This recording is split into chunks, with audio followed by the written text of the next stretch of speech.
નમસ્તે વિદ્યાર્થી મિત્રો, આપની આ મનપસંદ યુટ્યુબ ચેનલમાં દરેક વિદ્યાર્થીનું સ્વાગત છે।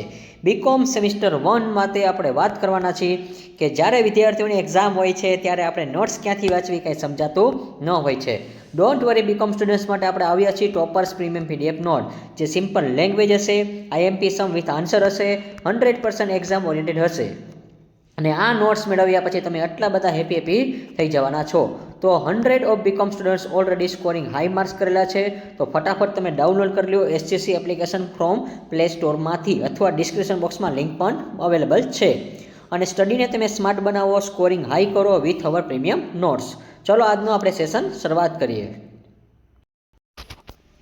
તો વિદ્યાર્થી મિત્રો, આજનો સેશન છે તમારા માટે ખૂબ ઇમ્પોર્ટન્ટ છે અને ખૂબ જ મહત્વનો છે। Let's join the hand, make the society be educated. આવો આ સાથ મિલાઈએ, સમાજ કો શિક્ષિત બનાવીએ। ચલો 5 જે વ્યક્તિને ફટાફટ શેર કરી દેજો। અને જો તમે સૌરાષ્ટ્ર યુનિવર્સિટીમાં છો તો તમને ખબર ન હોય તો તમારી માટે આ મોસ્ટ ઇમ્પોર્ટન્ટ આપણે આ ચેનલ છે, તમારા માટે મોસ્ટ ઇમ્પોર્ટન્ટ એટલા માટે કારણ કે આપણે જે કંઈ આપશું એ ટાઈપનું પરીક્ષામાં તમને જોવા મળશે। તો બીકોમ સેમિસ્ટર 1માં જે આપણો સબ્જેક્ટ છે બિઝનેસ અકાઉન્ટિંગ, તો વિદ્યાર્થી મિત્રો આમાં 5 જે તમારા યુનિટ છે એ ખાસ યાદ રાખજો કે બધા પ્રેક્ટિકલ જ છે, બધા પ્રેક્ટિકલ છે, એટલે ખાસ યાદ રાખજો પ્રેક્ટિકલ દાખલા તમારે ગણીને જવા પડશે। અને હા, સૌપ્રથમ એસજીસી એપ્લિકેશન તમારે ડાઉનલોડ કરવાની બાકી હોય તો ફટાફટ કરી લેજો। અને આજનું જે યુનિટ છે એ બહુ ઇમ્પોર્ટન્ટ યુનિટ છે, અને તો તમારા માટે આ જે ઓએગ અકાઉન્ટ છે એ તમારા માટે ખૂબ ઇમ્પોર્ટન્ટ છે। ત્યાર પછી પરીક્ષામાં કઈ રીતે તૈયારી કરવી એ પણ હું તમને ટૂંક સમયમાં જણાવી દઈશ, પાર્ટ આપણે જે છેલ્લો હશે એમાં। ચલો પાર્ટ 1, 2 ને 3 ત્રણ પાર્ટ તમારા માટે બનાવવા છે, ઇમ્પોર્ટન્ટ હોય છે એવા દાખલા। તો જો સૌપ્રથમ તમારી સામે આ દાખલો છે કે એ શિપ જલયાત્રા કોમન્સ ઇટ્સ ઓએગ on 1st 2024 from the Navlakhi to a New Rock and return on 13 March 2024. Details of OEG are as under. હવે વિદ્યાર્થી મિત્ર, OEG અકાઉન્ટમાં શું હોય ખબર છે? શિપને લગતા તમારે દિવસ ગણવાના હોય। તો સૌપ્રથમ તો તમને ખબર હોવી જોઈએ કે ભાઈ 1 તારીખ છે, 1 તારીખ એટલે જાન્યુઆરી મહિનો થાય, એટલે કે આપણે ટૂંકમાં જાન્યુઆરી કહી શકીએ છીએ આ રીતે, જાન્યુઆરી। ચલો તો જાન્યુઆરીમાં દિવસ કેટલા હોય છે? તો કે 31 દિવસ હોય છે। ત્યાર પછી ફેબ્રુઆરી છે, પરંતુ ફેબ્રુઆરીમાં 28 દિવસ હોય, પરંતુ નહીં વિદ્યાર્થી મિત્રો, આ 2024 છે લીપ યર્સ હતું, તો લીપ યર્સ હોય તો ખાસ યાદ રાખજો કે તમારે એમાં 29 દિવસ લેવા પડે। અને ત્યાર પછી અહીંયા જે ત્રીજો મહિનો છે એના 13 દિવસ છે। કેટલા દિવસ છે? 13। ચલો આનો સરવાળો કરી નાખજો વિદ્યાર્થી મિત્રો। ચલો 73 દિવસ થશે। તો આ તમે ખાસ યાદ રાખજો, આ વર્કિંગ નોટ છે, આ તમારે કરવાની છે। જાન્યુઆરી, ફેબ્રુઆરી અને માર્ચના 13 દિવસ છે, અને ફેબ્રુઆરીમાં આપણે 29 દિવસ લીધા છે। શું કામ? ફેબ લીપ વર્ષ હોય છે ત્યારે એક દિવસ 28 નો હોય, 29 દિવસ હોય છે, અને કુલ આપણે 73 દિવસ થશે। ચલો તો 73 દિવસ છે એ થઈ જશે, અને ત્યાર પછી આપણે દાખલો આગળ ગણવાનું થશે તો જ આવડશે, બાકી નહીં આવડે। તો હવે તમારે કુલ દિવસ કેટલા હોય? 366 ભાગ્યા 73 કરો એટલે તમારો જવાબ છે એ કેટલો આવશે? તો કે 5 આવશે। ચલો 5.00 સમથિંગ હશે, એટલે 5 સમથિંગ હોય એટલે આપણે ટૂંકમાં છે ને ખરેખર 1/5 લઈ લઈશું। શું લઈ લઈશું? 1/5। ખરેખર તો આપણે આ રીતે જ કરવાનું હોય, 73/66, પરંતુ આપણને ભાગાકાર ન આવડતો હોય એટલા માટે મેં તમને ટ્રીક આપી છે, એ રીતે કરી નાખવાની છે। તમને જ્યારે ન આવડે આવી રીતે 1/5 એ કઈ રીતે આવ્યા? તો ખાસ કહું છું, કુલ દિવસ જે 366 છે એને પલટાવી નાખવાનું કે 366/73 કરી નાખવાનું, એટલે તમારો જવાબ છે એ આ મોટો આવશે। આ જે મોટો આવે એને આપણે 5 ધાર લેશું અને ઉપર 1 આવી જાય, કાંઈ ન હોય તો। ચલો આ રીતે 1/5 આવશે, અને આપણે આ ગણતરી કરવાની છે 1/5, એટલા માટે મેં તમને દિવસની ગણતરી આપી છે। ચલો ત્યાર પછી ફ્રેજ ઇન્સ્યોરન્સ છે, 2% છે, પછી address commission on outward journey, તો જો અહીંયા 4% કીધું છે। જો ભાઈ ઇનવર્ડ ને આઉટવર્ડ આ બધું ખાસ યાદ રાખજો। પછી એના ઉપરથી આપણે દાખલો ગણવાનો છે। ડેપ્રિસિએશન તમને શિપ એન્યુઅલ આપેલો છે, તો જો આખા વર્ષનો આપ્યો હોય તો આપણે આખા વર્ષનો છે તેને ભાગ્યા આપણે શું કરવાના છે? 1/5 કરવાના છે, ખાસ યાદ રાખજો, કારણ કે આપણે 73 દિવસની જ ગણતરી ધ્યાનમાં લેવાની છે। પછી fridge from the outward journey છે એ 7 લાખ રૂપિયા આપેલા છે।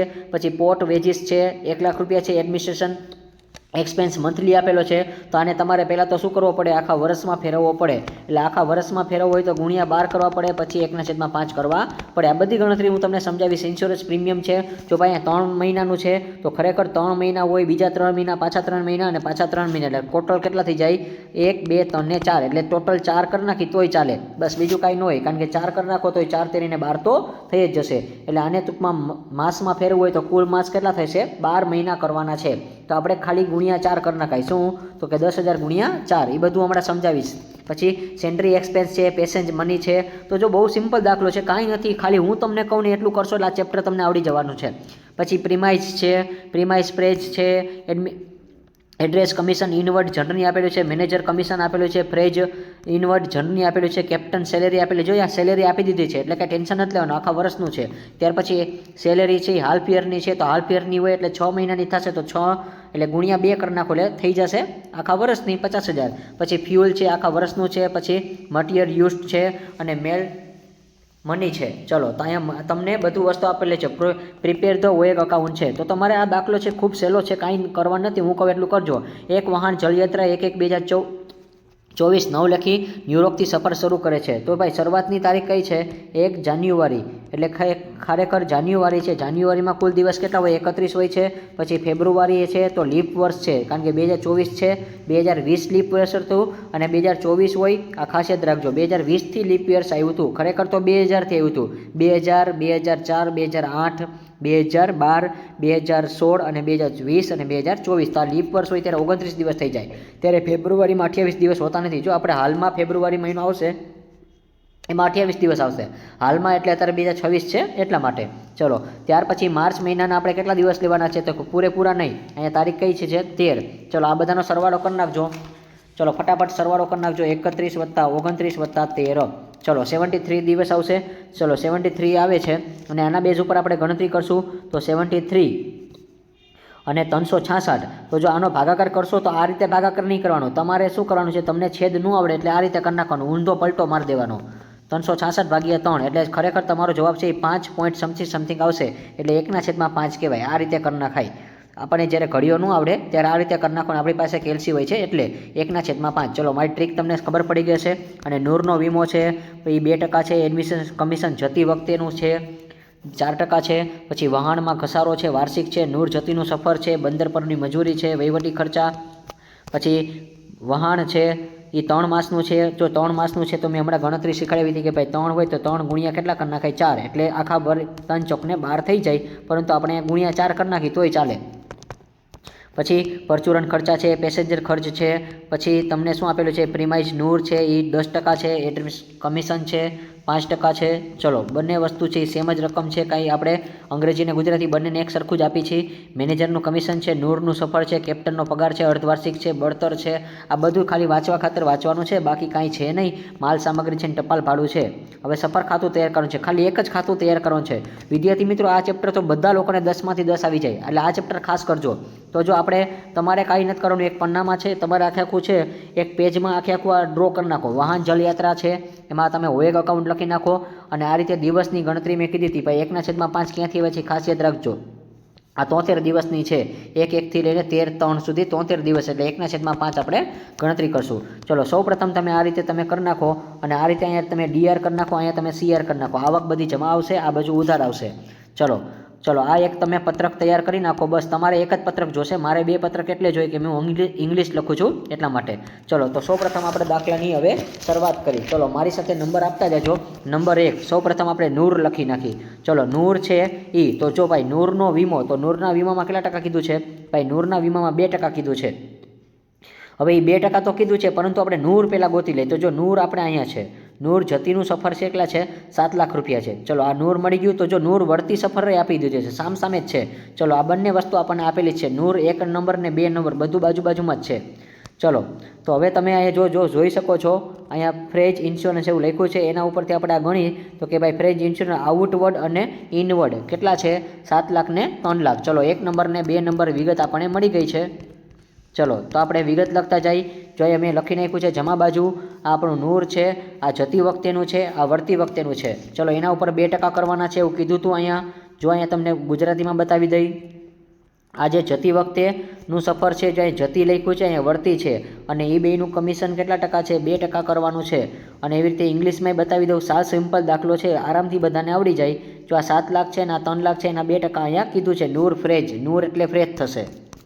ચલો, તો હવે તમારે ટકાવારી કાઢવાની છે 2%. ચલો, 7 લાખના 2% જો અને 3 લાખના 2% કરજો. જો એ ગણતરી અહીંયા તમને લાઇનમાં જ આપી છે, સ્ટેપ બાય સ્ટેપ જ સમજાઈ જાય એટલા માટે 3 નંબર ને 4 નંબર તમે જોઈ શકો છો. 7 લાખના 10% અને 3 લાખના 10%. ચલો આની એક અસર જ કરવાની છે, ખાલી આ પત્રક જ બનાવવાનું છે. ચલો આ બેનો સરવાળો કરી નાખો એટલે ખરેખર કુલ નૂર કેટલું થાય છે તો કે અહીંયા 1 લાખ થઈ જશે.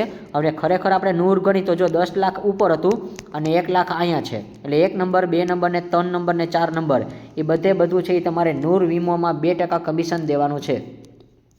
ચલો તો હવે આની બીજી અસર છે આપણે અહીંયા કરવી પડશે. તો જો એ કઈ રીતે કર્યું છે કે નૂર વીમો છે એ જો અહીંયા લખેલું છે નૂર વીમો.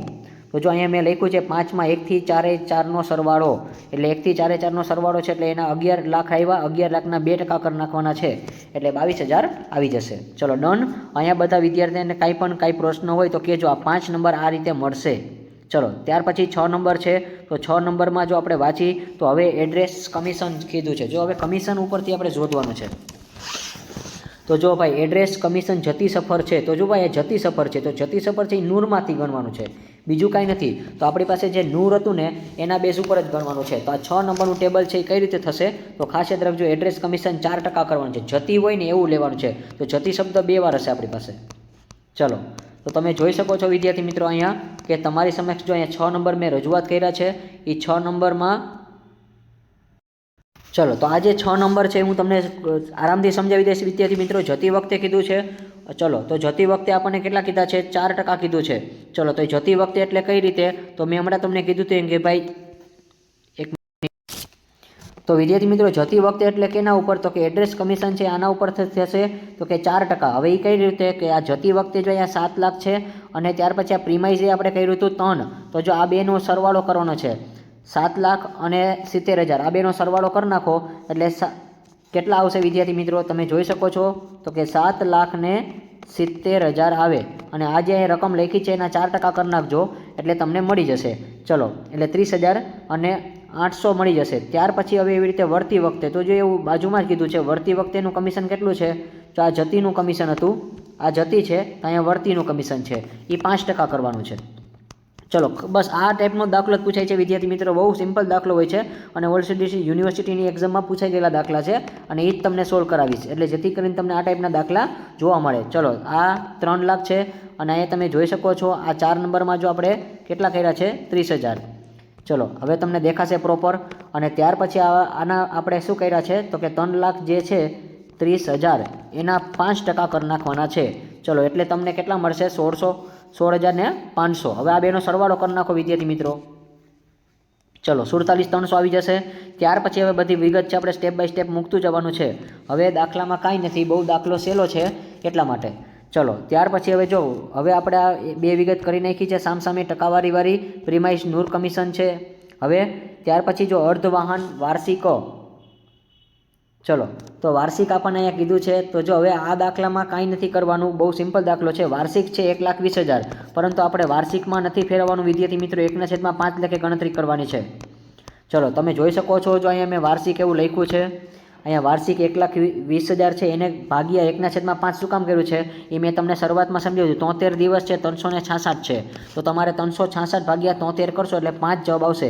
એટલે ઉપર કાંઈ ન હોય તો 1 લઈ લેવાય. 1/5 આ રીતે આપણે આવ્યું હતું. ચલો તો કે તમારે 1,20,000 ગુણ્યા 1/5 કરી નાખવાનું છે એટલે 73 દિવસમાં ફેરવવાનું છે, બીજું કાંઈ છે નહીં. એટલે તમને શું થઈ જશે 24,000 મળી જશે. ત્યાર પછી જો મેનેજરનું કમિશન છે. ચલો તો મેનેજરનું કમિશન છે જો અહીંયા બાજુમાં 10,000 જો અહીંયા બાજુની વિગત છે આ લીધી છે આપણે 10,000. ચલો તો એમાં આપણે કેટલા કરી નાખીએ આપણે 8. તો એમાં કાંઈ લખ્યું નથી એટલે ચલો મેનેજરનું કમિશન 10,000 આવશે. ચલો અહીંયા પ્રિન્ટ મિસ્ટેક છે, ના બરાબર જ છે. ચલો 10,000 જ છે. ચલો મેનેજરનું કમિશન કેટલું છે 10,000. ત્યાર પછી બંદર પરની મજૂરી તો એ 9 નંબર જો તમને લાઇનમાં જ આપેલા છે, કાંઈ છે નહીં. તો જો બંદર પર આપણે રકમ કેટલી છે બંદર પરની મજૂરી 1 લાખ છે. ચલો આપણે ઇંગ્લિશમાં કહેતા ભૂલી ગયા, વળી સ્ટુડન્ટને એવું થશે કે ઇંગ્લિશનું કીધું. તો જો અહીંયા તમને આપેલી છે એ બધી રકમ આપણે સેમ ટુ સેમ હતી પરંતુ હજી એકવાર આપણે ક્યાંથી લઈ તો કે ભાઈ આ ડેપ્રિસિએશન પહેલાં આપણે લીધો હતો 1,20,000. ચલો તો એના ઉપર આપણે ગણતરી મેં તમને શીખડાવી હતી અને એ ટેબલ નંબરમાં આપણા કેટલા છે જોઈ લો. ચલો 1,20,000 વાળી પહેલાં પાછી ગણતરી કરાવી દઈ, ગુજરાતીમાં કરાવ્યું હતું એટલા માટે. ચલો તો તમે જોઈ શકો છો, જો અહીંયા 1 લાખને જો ડેપ્રિસિએશન એવું લખ્યું છે, જો અહીંયા ડીઈપી લખ્યું છે, ડીઈપી એટલે ડેપ્રિસિએશન જ થશે, 1,20,000ના 1/5 કરી નાખો એટલે મળી જશે. ત્યાર પછી 8 નંબરે પાછું એકવાર સમજાવી દઉં, પોર્ટ ચાર્જ. ચલો સોરી બાજુમાં લખ્યું છે. ચલો હવે તમે જોઈ શકો છો અહીંયા બાજુમાં શું લખ્યું છે એ ખાસ યાદ રાખજો, મેનેજર કમિશન. ચલો મેનેજર કમિશન 1,20,000 બાજુમાં જ લખ્યું છે. જો આ ડેપ્રિસિએશન હતો એ થઈ ગયું છે, હવે અહીંયા કમિશન પહોંચ્યા છે. ચલો મેનેજરનું કમિશન 1 લાખ રૂપિયા છે, સોરી 10,000 છે મેનેજરનું કમિશન. ચલો એને આપણે 8 નંબર આપી દઈ. મેનેજરનું કમિશન છે એ આપણે 8 નંબર આપી દઈ. પછી હવે આપણે ગુજરાતીમાં જોઈ લઈએ. હવે પહેલાં ક્યાં પૂછાય, બંદર પર મજૂરી. ચલો બંદર પર મજૂરી છે એ. તો જો આ બધા આપણે ગુજરાતીમાં સમજાવશું ને ઇંગ્લિશમાં સમજાવશું, એટલે કાંઈ ટેન્શન ન લેતા. પોર્ટ ચાર્જ જો અહીંયા 1 લાખ રૂપિયા લખ્યા છે, પોર્ટ ચાર્જ. ચલો પોર્ટ ચાર્જ એવું લખ્યું છે, અને બંદર પર મજૂરી. ચલો તો તમારે બંદર પર મજૂરી છે એ તમારે શું કરવાનું છે, અહીંયા ડાયરેક્ટ ગણી નાખવાનું છે. શું કામ ડાયરેક્ટ 1 લાખ ગણી નાખવાનું, કાંઈ માસ કે મહિનો ને એવું કાંઈ કીધું નથી, એટલે પૂરેપૂરું ગણી નાખવાનું છે. ત્યાર પછી બાજુમાં આપણે જોઈ લઈ. હવે બંદર પરની મજૂરીની બાજુમાં જો કેપ્ટનનો પગાર, જો હવે અહીંયા પહેલે એક અહીંથી કરશું, એક અહીંથી કરી છે. ચલો કેપ્ટનનો પગાર અહીંયા આપેલો છે, કેટલો છે? ચલો કેપ્ટન સેલેરી 1 લાખ રૂપિયા છે, આખા વર્ષનું છે. તો આખા વર્ષનું છે તો તમારે ગણતરી કરવી પડશે. ખાસ યાદ રાખજો 1/5 કરી નાખવાના છે, બીજું કાંઈ છે નહીં. ચલો 10 નંબર સુધી બધાને સમજાઈ ગયું હશે આઈ હોપ. ચલો 4 લાખ છે, 4 લાખ ડિવાઇડેડ બાય 1/5. 1/5 કેમ આવ્યા છે એ મેં તમને શીખડાવ્યું છે, એટલા માટે તમને ખબર હોવી જોઈએ. ચલો ડન. હવે વિદ્યાર્થી મિત્રો આપણે ગુજરાતીમાં આપણે ક્યાં પહોંચ્યા છીએ જોઈ લઈ. કેપ્ટનનો પગાર થઈ ગયો. હવે આપણે વહીવટી ખર્ચા પહોંચ્યા. જો એ મહિનામાં છે 7500 રૂપિયા મહિનામાં છે વહીવટી ખર્ચા. ચલો એડમિનિસ્ટ્રેશન એક્સપેન્સ અહીંયા મંથલી આપેલા છે. જો મંથલી આપેલા હોય તો ગુણ્યા 12 કરવા પડે, અને એને ગુણ્યા 1/5 કરવા પડે, તો જ જવાબ આવશે, બાકી જવાબ આવશે નહીં. ચલો જવાબ કેટલો આવે છે તમને ખબર પડી જશે. ચલો 7,500 ગુણ્યા 12 1/5 કરો. ચલો આ આપણું 11 નંબરનું સ્ટેપ છે એ મળી ગયું છે વિદ્યાર્થી મિત્રો. ખર્ચા છે, જો ખર્ચા બધા ઉધાર બાજુ જ લખાશે. ચલો આ રીતે ગણતરી કરશો એટલે 18,000 તમને મળી જશે. જો બધી ગણતરી અહીંયા બતાવેલી છે, તમે ટેન્શન ન લેતા, મહિનો છે એટલા માટે. અને 12 માસ આપણે લેવાના હોય, અને 1/5 કરવાના છે. 1 મહિનાનું હતું પરંતુ એને 12 માસમાં ફેરવવાના છે. ચલો હવે આપણે વહીવટી ખર્ચા થઈ ગયા. પછી પગાર. ચલો પગાર અર્ધવાર્ષિક છે. જો અર્ધવાર્ષિક એટલે અડધો પગાર થશે. અડધો મહિનો એટલે જો સેલેરી હાલ્ફ યર 25,000 છે, તો એને આપણે પહેલાં ગુણ્યા 2 કરી નાખવાના, કારણ કે 6 મહિના હોય તો 6 મહિના હોય તો 12 મહિના થઈ જાય. તો આપણે અર્ધવાર્ષિક એટલે આપણે અહીંયા શું કરી, અહીંયા ગુણ્યા 2 કરશું. 25,000 છે એને ગુણ્યા 2 ગુણ્યા 1/5. ચલો આ રીતે કરજો એટલે 10,000 રૂપિયા મળી જશે. ચલો બહુ સિમ્પલ દાખલો છે. બસ આવો દાખલો તમને પૂછાય છે, વિચાર કરો. તમને આવો દાખલો 10 માર્કમાં પૂછી લે છે, કાંઈ નથી, ખાલી તમને આવું ગણતરી આવડવી જોઈએ. હું જે કરું છું એ કે મહિનો હોય તો શું કરવું, વર્ષ હોય તો શું કરવું, દિવસ હોય તો શું કરવું. વાહનનું પ્રીમિયમ 3 માસનું છે, તો ભાઈ 3 મહિના 3 મહિના 3 મહિના 3 મહિના, એટલે ખરેખર 3 ચોક ને 12, એટલે બસ સિમ્પલ છે, 4 કરી નાખાય. તો કાંઈ નથી, આ જે 10,000 છે એને ગુણ્યા તમે 4 કરી નાખો, 1/5 કરી નાખો. આ ગણતરી અહીંયા ગુજરાતી મીડિયમની પૂરી. હવે ઇંગ્લિશમાં કરાવી દઉં. ચલો ઇંગ્લિશમાં શું લખ્યું છે, 3 મંથ આપેલા છે, તો સેમ ગણતરી થશે. અહીંયા ગુણ્યા 4 કરી નાખવાના, કારણ કે 4 તેરીને 12 મહિના થઈ જાય, એટલે આપણે 4 તેરીને 12 એટલે ગુણ્યા 4 કરી નાખી, અને 1/5 કરી નાખી. ચલો આ રીતે દાખલો ગણી નાખો એટલે 10,000નો તમારો જવાબ આવી જશે. ચલો 13 નંબર તમને બધાને સમજાઈ ગયું હશે. જો અહીંયા મેં લખેલું બતાવેલું છે કે 4માં મેં રાઉન્ડ કર્યો છે, 4 તેરીને 12 માસ, એટલે 12 માસ થઈ જાય તો આપણે 4 કરી નાખાય, એટલે 10,000 ગુણ્યા 4 1/5, એટલે જવાબ આવી જશે 8,000. ચલો નેક્સ્ટ એના પછી આપણે આગળ વધી વિદ્યાર્થી મિત્રો. ચલો બળતર વાર્ષિક આપેલું છે 2,20,000. બળતર એટલે ફ્યુલ કહેવાશે, ફ્યુલ એન્યુઅલ છે 2,20,000. ચલો 2,20,000 હોય તો ગુણ્યા 1/5 કરી નાખવાના છે. ચલો ગુણ્યા 1/5 કરી નાખજો, જવાબ આવી જશે. ચાહે વહાણ વીમા બળતર. ચલો બળતર આપ્યું છે 14 નંબરમાં, તમે જોઈ શકો છો 1/5 જ કરવાનું છે, બીજું કાંઈ છે નહીં. ચલો ત્યાર પછી આપણે શું લખ્યું છે, પરચુરણ ખર્ચ 15,000. તો જો આ તો બેઠા છે, આપણને કાંઈ કરવાનું નથી, મહિનો નથી લખ્યું, સેન્ટ્રી એક્સપેન્સ એવું કાંઈ લખ્યું નથી, એટલે આપણે ડાયરેક્ટ 15,000 બેઠા લખી નાખી. ચલો તો પરચુરણ ખર્ચ આપણે લખી નાખ્યા છે, મિસેલેશન એક્સપેન્સ કહેવાશે એને, અને સેન્ટ્રી એક્સપેન્સ કહો તોય ચાલે, કાંઈ ખોટું ન પડે. ચલો બંને વસ્તુ આપણે લખી શકીએ છીએ. ત્યાર પછી આપણે પરચુરણ ખર્ચ પછી વપરાયેલ માલ સામગ્રી એ 1,20,000ની છે. ચલો એમાં કાંઈ આપણને કાંઈ કીધું નથી. મલ્ટીયર યુઝડ 1,20,000 કાંઈ નથી કીધું, એટલે આપણા માટે યુઝ છે, ખર્ચો કહેવાશે. વપરાયેલ માલ સમાન, જો અહીંયા 16 નંબર તમે જોઈ શકો છો. ત્યાર પછી હવે આપણે 2 વિગત બાકી છે, દાખલો પૂરો થઈ જાય છે. ચલો બે વિગત એક સાથે જ લઈ લઈશું. પેસેન્જર ભાડું અને ટપાલ ભાડું, તો આપણા માટે આવક કહેવાશે. પેસેન્જર ભાડું અને મેલ મની, ચલો મની છે એટલે જો અહીંયા લેટર્સ એવું લખી શકીએ છીએ, એ બંને આપણા માટે ઇન્કમ છે. ચલો એ બંને ઇન્કમ છે એટલે આપણે પેસેન્જર ભાડું એવું લખી નાખી. ટપાલ પોસ્ટ મેલ, જો મેલ એટલે પોસ્ટ કહેવાશે, ખાસ યાદ રાખજો. પોસ્ટ એ કહી શકીએ છીએ અને મેલ એ કહી શકીએ છીએ. મેલ એટલે લેટર કહેવાશે આજની ભાષામાં, એટલા માટે. તો તમે 17 નંબર અને 18 નંબર આપણા માટે ઇન્કમ છે. ચલો દાખલો પૂરો થઈ ગયો છે. હવે કોઈ વિગત આપણે બાકી નથી. બસ આ ટાઈપના દાખલામાં આ રીતે જ કરવાનું હોય છે. તો ચલો સરવાળો કરો જમા બાજુનો. તો 10 લાખ છે, પછી 1 લાખ છે, ત્યાર પછી 75,000 છે, 25,000 છે. સરવાળો કરી નાખજો વિદ્યાર્થી મિત્રો, એટલે 12 લાખ આવે. હવે 12 લાખમાંથી આ બધી વિગત બાદ કરવાની છે. કઈ કઈ વિગત? 12 લાખમાંથી પહેલાં 22,000 માઇનસ કરો, 47,300, 24,000, 10,000, પછી 1 લાખ, પછી 80,000, 18,000, 10,000 અને 8,000 અને 44,000 અને 15,000 ને 1 લાખ ને 20,000. એટલે તમારો જે જવાબ આવે છે 7,01,700. એટલે આને કહેવાશે આપણે સફર ખાતાનો નફો. આ શું છે? આપણે જે સફર કર્યું 73 દિવસમાં એટલો આપણને આટલો નફો થાય છે. ચલો અહીંયા આ દાખલો પૂરો થઈ જશે. ચલો તો વિદ્યાર્થી મિત્રો તમને વિડીયો પસંદ પડે તો ખાસ કરીને લાઇક કરી નાખજો, શેર કરી દેજો અને ફોલો પણ કરી દેજો SGC ને. અને હા, thank you for watching this video. Tata, bye bye.